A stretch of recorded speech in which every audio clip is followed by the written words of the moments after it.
যুক্তরাষ্ট্রের নবনির্বাচিত president Donald Trump আগামী 20 জানুয়ারি যখন দেশের 47তম প্রেসিডেন্ট হিসেবে শপথ নেবেন তখন তার বিরুদ্ধে কোনো ফেডারেল ফৌজদারি অভিযোগ থাকবে না। ওয়াশিংটনে যুক্তরাষ্ট্রের ডিস্ট্রিক্ট তানিয়া চুটকান ট্রাম্পের বিরুদ্ধে 2020 সালের নির্বাচনের ফলাফল বেআইনিভাবে পাল্টে দেওয়ার অভিযোগ সোমবার দ্রুত বাতিল করে দেন।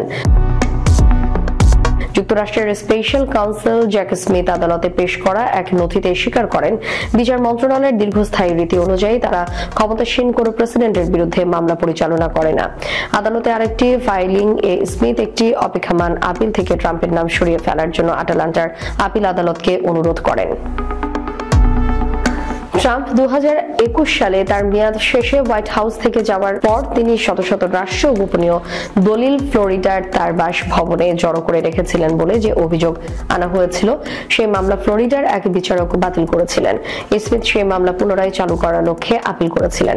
প্রসিকিউটর বলেন, দুটি মামলার গুণগত মান এবং ন্যায্যতা দিয়ে তার কোনো সন্দেহ নেই, যদিও তিনি বলেছেন অভিযোগ প্রত্যাহার করে নিতে। ট্রাম্প সামাজিক মাধ্যম ট্রুথ সোশ্যালে ঘোষণা দেন, আমাকে অন্য যেসব মামলার মুখোমুখি হতে বাধ্য করা হয়েছে সেগুলোর মতো এই মামলাগুলো বেআইনি, এগুলো কখনোই আদালতে আনা উচিত ছিল না।